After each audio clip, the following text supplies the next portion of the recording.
Hello guys, ये metal and non metal का दूसरा लेक्चर है।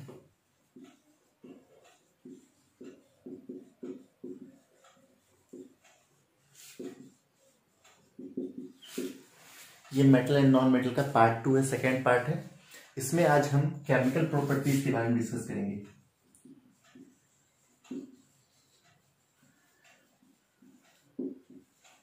Of metal and non metal.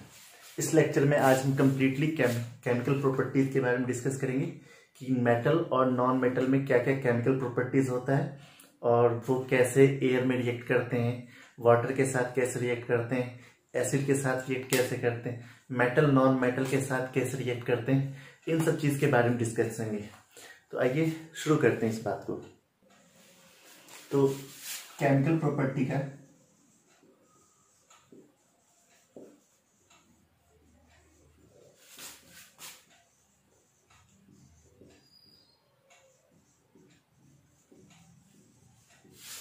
Metal and non metal का chemical property का सबसे पहला पार्ट देखते हैं, रिएक्शन विद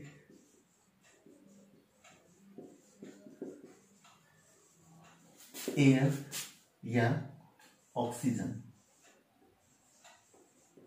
ठीक है, सबसे पहला प्रॉपर्टी एयर या ऑक्सीजन से रिएक्शन देखना है कि कोई भी मेटल या नॉन मेटल एयर के साथ रिएक्ट करेगा तो क्या करेगा, या ऑक्सीजन के साथ रिएक्ट करेगा तो क्या करेगा। तो फॉर एग्जाम्पल कोई भी मेटल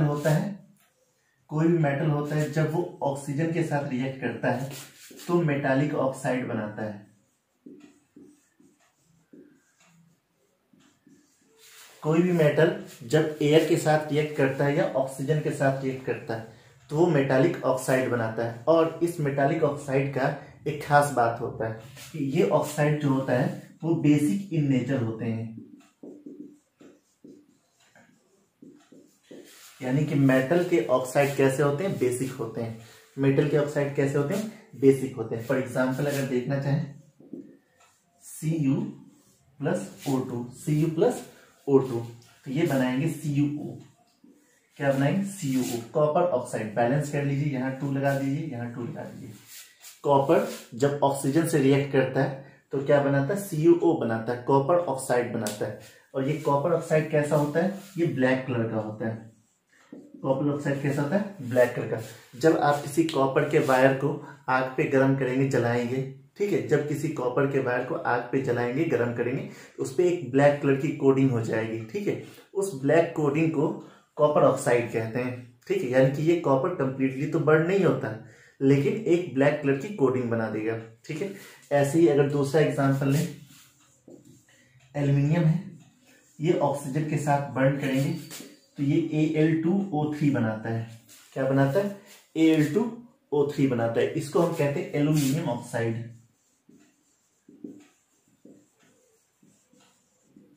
इसको क्या कहते हैं, एल्यूमिनियम ऑक्साइड। इस कंपाउंड पे हम स्टार लगा रहे हैं, इसके बारे में हम थोड़ा सा अभी आगे डिस्कस करेंगे। इस एल्यूमिनियम ऑक्साइड के बारे में एक एक्स्ट्रा बात हम जानेंगे इसके बारे में।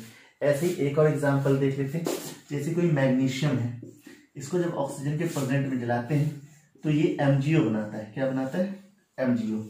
मैग्नीशियम जो ऑक्सीजन के प्रेजेंट में जलेगा तो क्या बनाएगा, मैग्नीशियम ऑक्साइड बनाएगा। तो ये सब देखिए मेटल के ऑक्साइड है। मेटल के ऑक्साइड किस नेचर के होते हैं, बेसिक नेचर के होते हैं। यानी कि ये भी बेसिक है, ये भी बेसिक है, ये भी बेसिक है। यहाँ पे स्टार इसलिए लगाया क्योंकि हम इसके बारे में कुछ और डिस्कस करने वाले हैं। ठीक है, थोड़ी देर के बाद डिस्कस करेंगे। इसी तरह से अगर हम कोई नॉन मेटल ले लें, यानी कि यहाँ मेटल की जगह हम कोई नॉन मेटल ले लेते हैं, ठीक है, और फिर उसका ऑक्साइड बनाते हैं। कोई नॉन मेटल है और ये ऑक्सीजन से अगर रिएक्ट करेगा तो ये बनाएगा नॉन मेटालिक ऑक्साइड।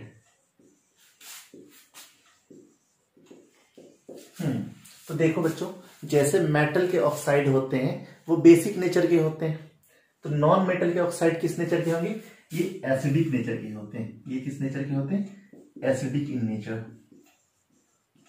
यानी कि नॉन मेटल के ऑक्साइड कैसे होते हैं, एसिडिक होते हैं। इसका एग्जांपल देखना चाहते हैं, चलिए इसके भी एग्जांपल देख लेते हैं थोड़े से। जैसे मान लीजिए आप जानते हैं एक होता है कार्बन, नॉन मेटल है, सॉलिड नॉन मेटल होता है कार्बन। ये ऑक्सीजन के साथ जब रिएक्ट करता है तो CO2 बनाता है। CO2 जो होता है गैस, ये एसिडिक नेचर का होता है। कैसे पता चला, अभी डिस्कस करेंगे इसके बारे में भी, कैसे पता चलता है, ठीक है। इसी तरह से एक सल्फर होता है, जब ऑक्सीजन के प्रेजेंट में बर्न होता है तो SO2 बनाता है, सल्फर डाइऑक्साइड बनाता है। ये भी कार्बन डाइऑक्साइड, सल्फर डाइऑक्साइड, ये दोनों एसिडिक नेचर के होते हैं। तो कैसे पता चला, तो एक स्टेटमेंट है, एसिड और बेस की पहचान करने के लिए आपको जो भी सॉल्यूशन मिला है उसको क्या कीजिए, वाटर में डिसॉल्व कर दीजिए। अगर वो वाटर में डिसॉल्व हो जाएगा, उसके बाद आप लिटमस पेपर से चेक कर लीजिए कि वो एसिडिक नेचर का होता है या नहीं होता है। फिलहाल हम इन दोनों को वाटर के साथ अगर ट्रीट करते हैं, यानी कि CO2 को अगर वाटर के साथ ट्रीट करते हैं तो क्या बनाता है,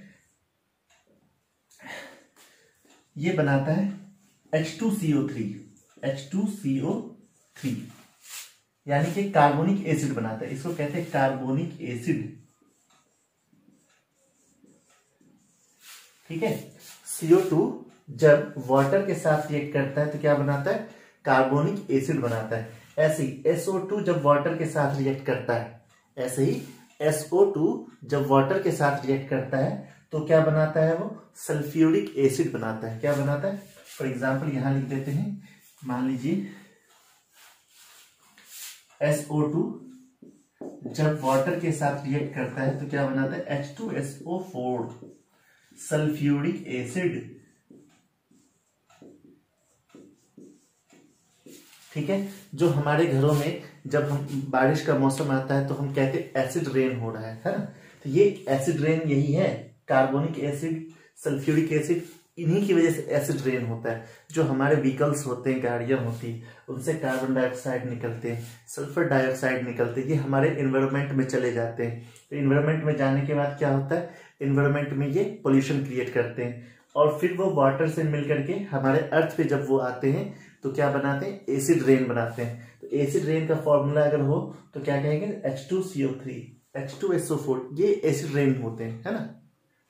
एसिड रेन का pH वैल्यू कैसा होता है, यहां लिख देते हैं, एसिड रेन, इसका pH कितना होता है, लेस देन 5.5। अगर 5.5 से pH वैल्यू कम हो जाए तो एसिड रेन उसी को कहते हैं। ऐसे टूथ डीके, एक और चीज याद रखेंगे, टूथ डीके ये कब होता है, ये भी लेस देन 5.5 pH पे होता है। दांत का झरना, आपके दांत झरने कब लगेंगे, दांत कमजोर कब हो जाएंगे, जब pH वैल्यू दांत की 5.5 से कम हो जाएगी ना, तो आपके दांत झड़ने लगेंगे। तो देखो, नॉन मेटल के ऑक्साइड कैसे हो गए, एसिडिक नेचर के हो गए। नॉन मेटल के ऑक्साइड एसिडिक नेचर के और मेटल के ऑक्साइड बेसिक नेचर के। तो ये मैंने बात बताई, नॉन मेटल के ऑक्साइड कैसे होते हैं और मेटल के ऑक्साइड कैसे होते हैं।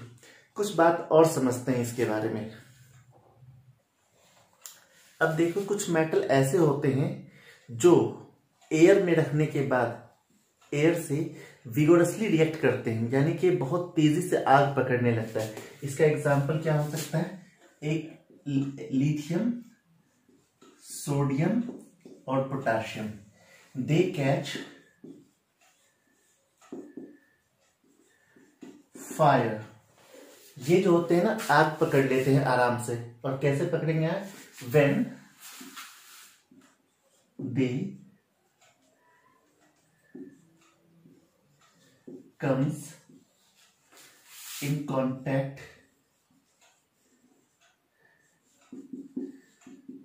with air vigorously,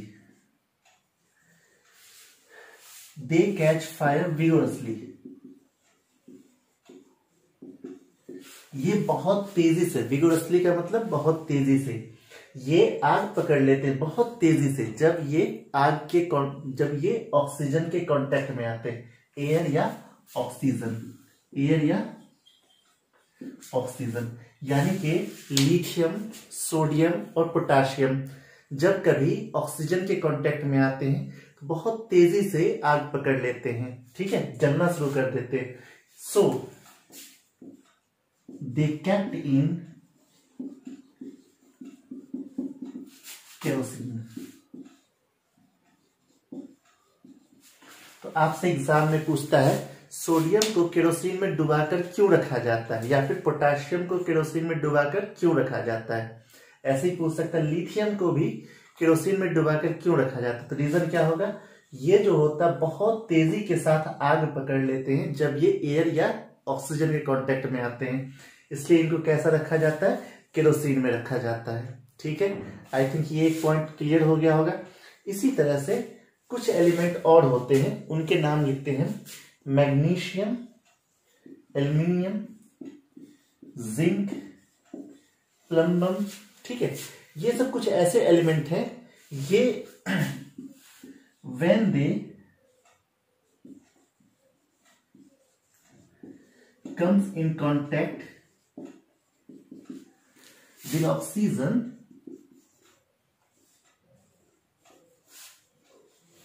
form their oxides। अब ये क्या होता है, form their oxides and make a layer of it।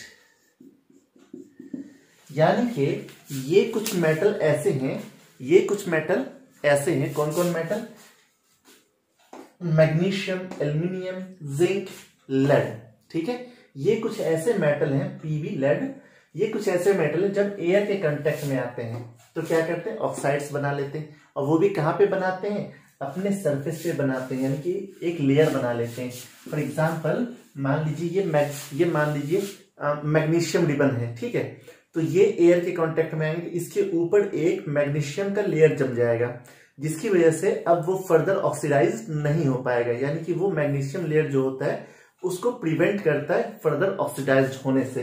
तो ये काम करता है मैग्नीशियम, और कौन कौन करता है, एल्यूमिनियम और लेड और जिंक, ये चारों ये काम अक्सर करते हैं। ठीक है, इसके बाद कुछ मेटल्स ऐसे होते हैं Fe, जैसे एक मेटल होता है Fe मेटल को जब आप बर्न करेंगे, Fe मेटल को जब आप बर्न करेंगे, does not burn in air.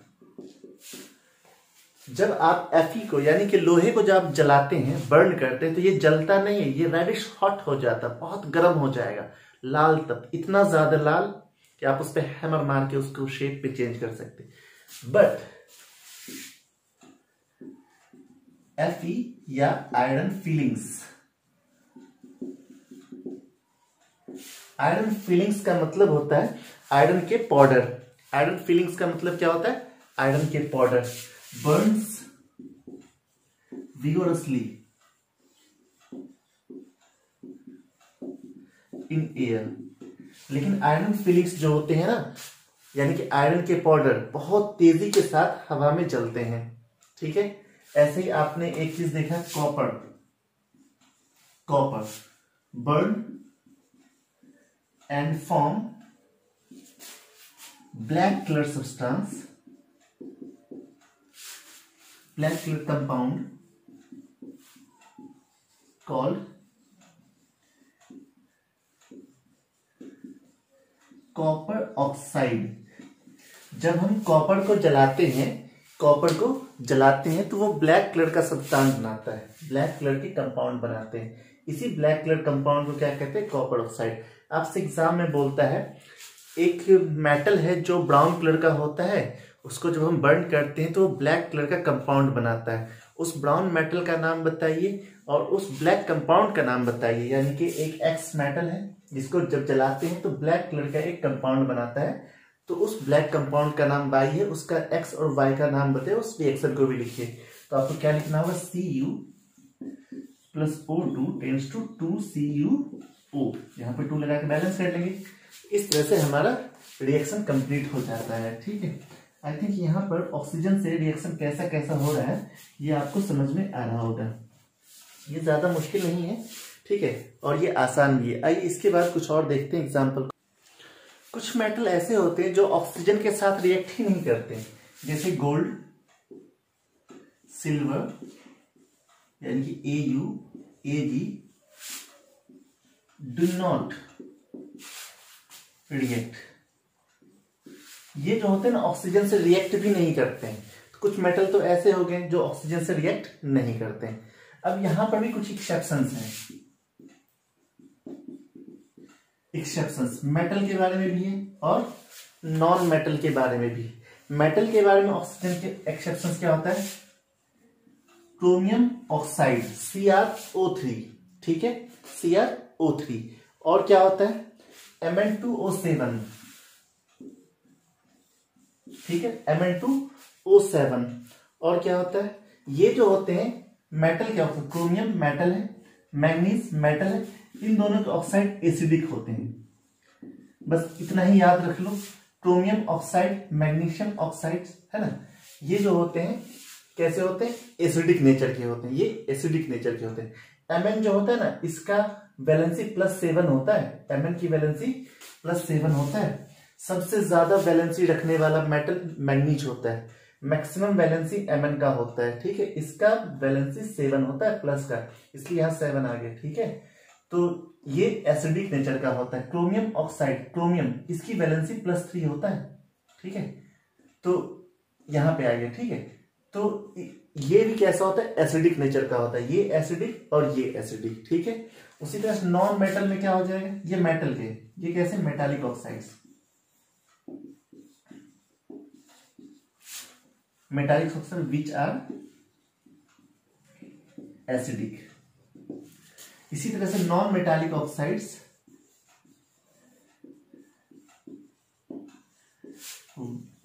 Which are not acidic. कुछ नॉन मेटालिक के ऑक्साइड हैं जो एसिडिक नहीं होते हैं, नॉन मेटल के ऑक्साइड्स जो एसिडिक नहीं होते। फॉर एग्जांपल अगर हम कुछ एग्जांपल देखें तो वाटर देख लो, H2O देखो, ये नॉन मेटल है H2 और इसके ऑक्साइड। क्या वाटर एसिडिक होता है? नहीं होता है। ऐसे ही एक होता है कार्बन मोनोऑक्साइड, क्या होता है? Carbon monoxide. ऐसे ही नाइट्रोजन मोनोऑक्साइड, नाइट्रोजन मोनोऑक्साइड। ऐसे ही एक होता है N2O, नाइट्रस ऑक्साइड। क्या होता है ये? Nitrous oxide. इसके बारे में थोड़ा सा डिस्कस करते हैं। इसको कहते हैं नाइट्रस ऑक्साइड। ये सब के सब जो होते हैं, ये सब के सब न्यूट्रल होते हैं, ये सब के सब न्यूट्रल होते हैं, यानी कि ये एसिडिक भी नहीं होते हैं और बेसिक भी नहीं होते। अच्छा, जो नाइट्रस ऑक्साइड है ना, इसी को लाफिंग गैस कहते हैं। इसी क्या कहते हैं? Laughing gas. जो डेंटिस्ट होता है ना, डेंटिस्ट, तो डेंटिस्ट इसी एनेस्थीसिया का यूज करता है। डेंटिस्ट एनेस्थीसिया, यानी कि डेंटिस्ट N2O नाइट्रस ऑक्साइड का ही यूज करता है बच्चे के दांत में डाल करके या किसी की पेशेंट के दांतों में डाल करके ऑक्सीजन, इसी नाइट्रस ऑक्साइड का इंजेक्शन लगा देता है, जिससे वो थोड़ा सा एनेस्थीसिया की तरह काम करने लगता है। तो ये तो हमने मेटल एंड नॉन मेटल कुछ एक्सेप्शंस बताए। अब आ गया बात हमारा, जो हमने एक स्टार लगाया था Al2O3 पर, उसके बारे में। तो उसके बारे में मैं कुछ बातें बता रहा हूं। एक वर्ड होता है एम्फोटेरिक ऑक्साइड। क्या वर्ड होता है? एक वर्ड होता है एम्फोटेरिक ऑक्साइड्स, वो लिख रहे हैं।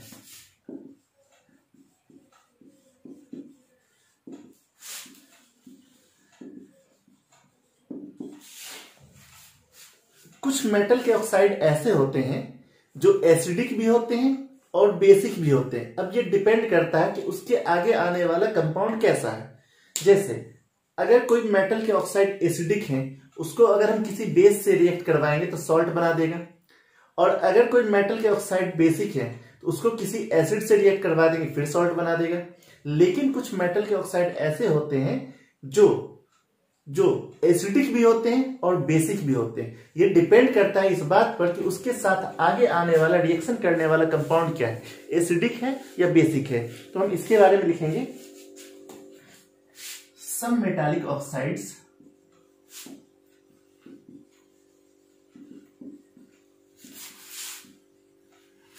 act as basic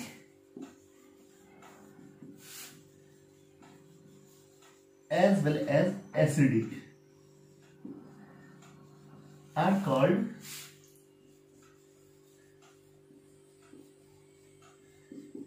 amphoteric oxide. कुछ मेटल के ऑक्साइड्स ऐसे होते हैं जो एसिडिक भी होते हैं, साथ के साथ बेसिक भी होते हैं, तो इनको क्या कहते हैं, एम्फोटरिक ऑक्साइड्स कहा जाता है। फॉर एग्जाम्पल, इसी के एग्जाम्पल के लिए मैंने वहां पे Al2O3 पर स्टार लगा दिया, ठीक है, Al2O3 पे क्या लगा दिया, स्टार। फॉर एग्जाम्पल Al2O3, अब यहाँ पे एल्यूमिनियम ऑक्साइड है, ये मेटल के ऑक्साइड है, इसको हमने एक एसिड से रिएक्ट करवा दिया HCl से। किससे रिएक्ट करवा दिया, HCl से, तो ये बन गया AlCl3 प्लस H2O, वाटर बन गया, AlCl3 प्लस H2O बन गया। यानी कि ये अब यहां पे ये है बेस और यहां पे है एसिड। देखो यहां पे बेस है ये, और ये एसिड है, और ये सॉल्ट है। रिएक्शन बैलेंस नहीं है, आप खुद से करेंगे बैलेंस से, ठीक है, ये आपका होमवर्क रहेगा, इस इक्वेशन को बैलेंस करना है। ऐसे ही फिर से ले लेते हैं Al2O3 प्लस, इस बार कोई बेस ले लेते हैं, तो बेस ले लेते हैं NaOH ले लेते हैं, सोडियम हाइड्रोक्साइड। अब क्या बना देगा ये, अब ये बनाएगा NaAlO2 plus H2O, NaAlO2 plus H2O, ऐसा बना देगा। यानी कि इस बार क्या हो गया कि ये जो है Al2O3 ये बन गया एसिडिक, और ये हो गया बेस, और ये बन गया सॉल्ट, और ये हो गया वाटर। तो एक ही Al2O3 है, ये एसिड की तरह भी रिएक्ट कर रहा है और ये बेस की तरह भी काम कर रहा है। एक ही Al2O3 एसिड भी है और बेस भी है, दोनों ही है। तो जब एक कंपाउंड एसिड के भी फॉर्म में पाया जाए और बेस के भी फॉर्म में पाया जाए तो इसको ही कहते हैं एम्फोटरिक ऑक्साइड्स। तो अब सवाल ये होता है कि क्या और भी कोई ऐसे एग्जाम्पल हैं जो एम्फोटरिक ऑक्साइड्स होते हैं? क्या और भी कोई ऐसे एग्जाम्पल हैं जो एम्फोटरिक ऑक्साइड्स होते हैं? तो आप कह सकते हैं ZnO, TbO, लेड ऑक्साइड, और एक और ले लेते हैं Al2O3। तो ये 3 डिफरेंट एग्जाम्पल हैं जो एम्फोटरिक होते हैं। आपके बुक में 10th क्लास के एनसीईआरटी में इसके बारे में डिस्कस किया हुआ है। ये दोनों हमारी तरफ से एक्स्ट्रा हो गया, यानी कि जिंक के ऑक्साइड और लेड के ऑक्साइड जो होते हैं ये भी कैसे होते हैं, एम्फोटरिक ऑक्साइड होते हैं। आई थिंक यहां तक आपको क्लियर हो गया होगा। यानी कि ऑक्सीजन के साथ, वाटर के साथ रिएक्ट करने के बाद, ऑक्सीजन के साथ रिएक्ट करने के बाद कौन कैसा बिहेव करेगा, ये इसके बारे में हो गया। पहला कैरेक्टर हमने शो कर दिया, फुल्ली एंड वाइडली एक्सप्लेन्ड है ये, ठीक है। इससे ज्यादा एक्सप्लेन क्या करेगा आपको, ठीक है। आइए नेक्स्ट कैरेक्टर भी देखते हैं आज। अब दूसरे रिएक्शन पढ़ेंगे।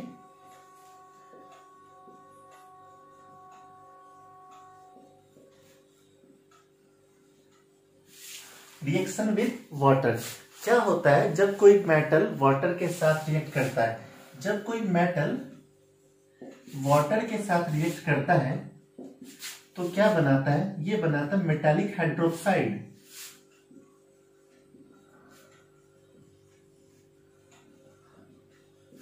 क्या बनाता है, मेटालिक हाइड्रोक्साइड।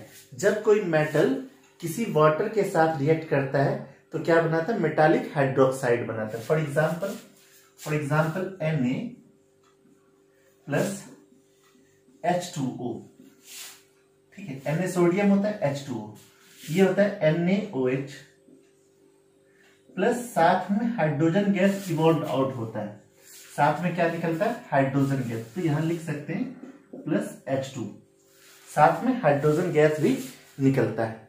ऐसे ही एक एग्जाम्पल लिख सकते हैं K प्लस H2O, तो क्या हो जाए KOH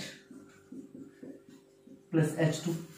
अब एक बात यहां समझने वाली बात है, ये और ये जब कभी सोडियम और पोटाशियम, एक और ले लेते हैं कैल्शियम का भी ले लेते हैं, calcium plus H2O, CaOH whole twice plus H2। इस तीनों में क्या फर्क है? ये तीनों रिएक्शन एक्सोथर्मिक होते हैं। ये तीनों रिएक्शन कैसे होते हैं, एक्सोथर्मिक। एक्सोथर्मिक रिएक्शन, इसका मतलब हीट इवॉल्व्ड आउट, यानी कि इसमें हीट बाहर निकलता है। ये तीनों रिएक्शन एक्सोथर्मिक होते हैं। इनफैक्ट Na और K के केस में, इन दोनों केस में तो फायर लग जाते हैं।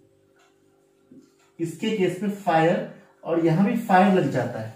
यानी कि जब आप सोडियम को H2O के प्रेजेंट में मिक्स करेंगे, H2O में रखेंगे, तो यहां पे पानी में आग पकड़ लेगा।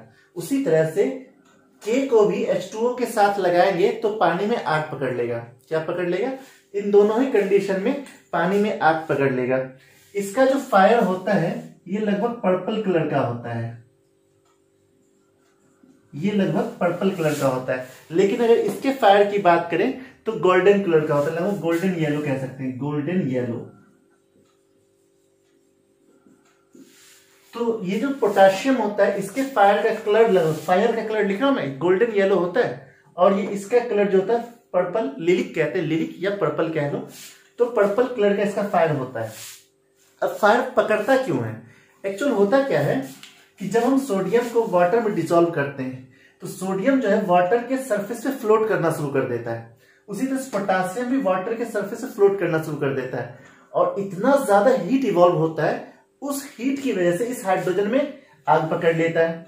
वो जो हीट इवॉल्व आउट होता है उस हीट की वजह से इस हाइड्रोजन में आग पकड़ लेता है और वो आग आपको इस कलर का दिखाई देता है। तो आपसे बोलेगा कि कौन सा मेटल फ्लोट कर जाएगा, पानी में डालने के बाद कौन सा मेटल है जो फ्लोट कर जाएगा और उसकी वजह से आग भी पकड़ लेगा। तो आप क्या जवाब देंगे? सोडियम और पोटेशियम। ये जाने के बाद फायर पकड़ लेगा, आग भी पकड़ लेगा। लेकिन कैल्शियम के साथ वैसा बात नहीं होता है। कैल्शियम जब वाटर से ट्रीट करेगा, कैल्शियम हाइड्रोक्साइड बनाएगा, हाइड्रोजन निकले, लेकिन इसमें उतना ज्यादा एनर्जी नहीं निकलेगा कि हाइड्रोजन में आग लगा दे, उतना ज्यादा एनर्जी नहीं निकल पाता है। तो ये तीनों एक्सेस बहुत ज्यादा एक्सोथर्मिक होते हैं, ये भी कम एक्सोथर्मिक नहीं होता है। आप अगर कैल्शियम हाइड्रोक्साइड में आप हाथ डाल देंगे तो आपका हाथ काफी जल जाएगा तुरंत में, मतलब हाथ के काफी नक्शे बिगड़ जाएंगे आपके, है ना। तो कैल्शियम वाटर के साथ रिएक्ट करेगा, कैल्शियम हाइड्रोक्साइड बनाएगा और साथ में ऑक्सीजन। अब देखिए ये सब क्या बना रहे हैं? Hydroxide, hydroxide, hydroxide. और हाइड्रोक्साइड कैसा पहचान होता है? बेस का पहचान होता है। यानी कि मेटल जब वाटर के साथ रिएक्ट करता है तो क्या बनाता है? मेटालिक हाइड्रोक्साइड बोले तो बेस बनाता है, मेटालिक हाइड्रोक्साइड बोले तो बेस बनाता है और साथ में हाइड्रोजन गैस को इवॉल्व आउट करता है। कुछ मेटल ऐसे होते हैं जो वाटर के साथ जैसे ही रिएक्ट करते तो वाटर में आग पकड़ लेता है। तो एक क्वेश्चन है हमारी तरफ से कि चलिए उसका आंसर भी बता देते हैं। जो इसके फायर होते हैं Na and K fire, sodium और पोटेशियम के fire when it is dissolve in water. Sodium और पोटेशियम के फायर कब? जब वो वाटर में डिसॉल्व करते हैं। कैन बी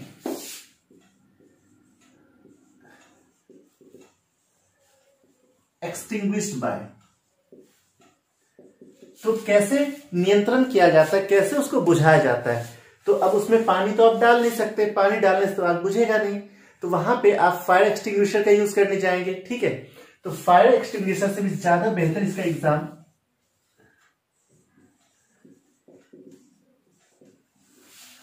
फायर एक्सटिंग्विशर से भी ज्यादा अच्छा एग्जाम्पल है केरोसिन, ठीक है। तो कार्बन डाइऑक्साइड से भी ज्यादा बेहतर है आप उस पर केरोसिन तेल डाल दें, ठीक है। तो ये जो है आग को बुझा देगा, ठीक है। यानी कि इस मेटल, इसमें जो आग लगा है केरोसिन से बुझाइए या फिर CO2 से बुझाइए, फायर एक्सटिंग्विशर से बुझाइए, या फिर आप किससे बुझा सकते हैं? सैंड वगैरह डाल के बुझा सकते हैं, ये सब डाल सकते हैं, ठीक है। तो ये मेटल के आग, तो देखो इसलिए तो सोडियम और पोटेशियम को किसके अंदर रखा जाता है? केरोसिन के अंदर रखा जाता है। सोडियम और पोटेशियम को इसी वजह से केरोसिन के अंदर रखा जाता है ताकि उसमें आग कैच ना हो। तो ये तो सिंपली थे कुछ मेटल के एग्जांपल जो सिंपल डायरेक्ट वाटर से रिएक्ट कर गए। लेकिन वाटर के साथ कंडीशन क्या होता है? सारे मेटल वाटर के साथ रिएक्ट नहीं करते हैं। क्या कहा? सारे मेटल वाटर के साथ रिएक्ट नहीं करते। कुछ मेटल ऐसे होते हैं जो ठंडे पानी से भी रिएक्ट कर लेते हैं, कुछ मेटल ऐसे होते हैं जो गर्म पानी से रिएक्ट करते हैं, कुछ मेटल ऐसे होते हैं जो स्टीम के साथ रिएक्ट करते हैं, वेपर के साथ रिएक्ट करते हैं, और कुछ मेटल तो कुछ भी कर लो रिएक्ट ही नहीं करने का। तो अलग अलग मेटल के साथ अलग अलग कंडीशन होता है, अलग अलग मेटल के साथ अलग अलग कंडीशन होता है। और कंडीशन क्या कहता है, कुछ मेटल जो होते हैं वो ठंडे पानी के साथ रिएक्ट कर जाते हैं, यानी कि अभी जो भी एग्जांपल लिखा है ये सब कैसा भी पानी और ठंडा पानी में रिएक्ट कर जाएगा। कुछ मेटल ऐसे होते हैं जो जनरली गर्म पानी के साथ रिएक्ट करते हैं, जैसे Mg प्लस H2O, ये हॉट वाटर है। ये कैसा वाटर है? Hot water. ये गर्म पानी है तो क्या बना देगा? MgOH होल ट्वाइस बना लेगा, ठीक है। और साथ में हाइड्रोजन गैस भी इवॉल्व आउट कर देगा, साथ में हाइड्रोजन गैस भी इवॉल्व आउट कर देगा। तो ये हॉट वाटर के साथ रिएक्ट कर रहा है, यानी कि Mg ऐसा मेटल है जो हॉट वाटर के साथ रिएक्ट करता है। Mg ऐसा मेटल है जो हॉट वाटर के साथ रिएक्ट, आपसे एग्जाम में पूछता है हॉट वाटर के साथ रिएक्ट करने वाले मेटल का नाम बताइए, तो आप क्या जवाब देंगे? Mg। ऐसे ही कुछ मेटल ऐसे होते हैं जैसे AlFeZn, AlFeZn, ये सब वाटर के स्टीम के साथ रिएक्ट करते हैं, वाटर के साथ वाटर के वेपर फॉर्म से रिएक्ट करते हैं। ये सब वाटर के वेपर फॉर्म से रिएक्ट करते हैं, यहां पे लिख सकते हैं इन सब के साथ वेपर।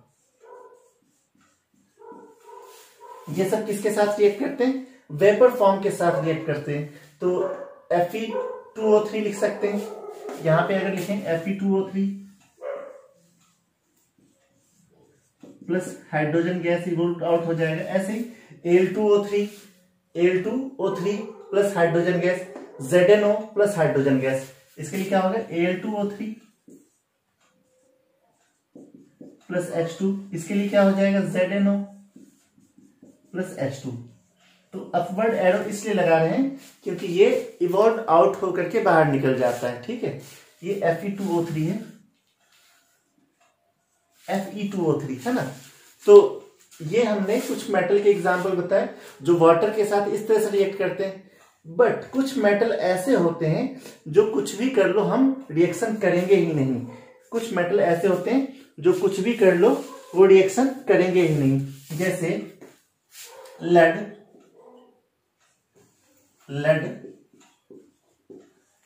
कॉपर, सिल्वर, गोल्ड और प्लेटिनम भी लिख लीजिए, प्लेटिनम, Pt, प्लेटिनम। ये सब ऐसे मेटल होते हैं जो नेवर रिएक्ट विद वाटर, ये नेवर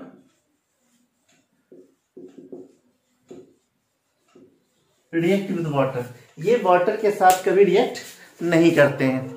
आज का टॉपिक हम यहीं पे खत्म करेंगे और फिर हम कल जब नेक्स्ट टाइम जब भी आएंगे तो हम ये पढ़ेंगे कि एक मेटालिक सॉल्ट दूसरे मेटालिक सॉल्ट के साथ कैसे रिएक्ट करता है। फिर हम पढ़ेंगे रिएक्टिविटी सीरीज में कौन कैसे डिस्प्लेस एक दूसरे को कर देता है, और फिर मेटल नॉन मेटल के बारे में रिएक्शन पढ़ेंगे। आज के लिए बस इतना ही। Thank you, bye.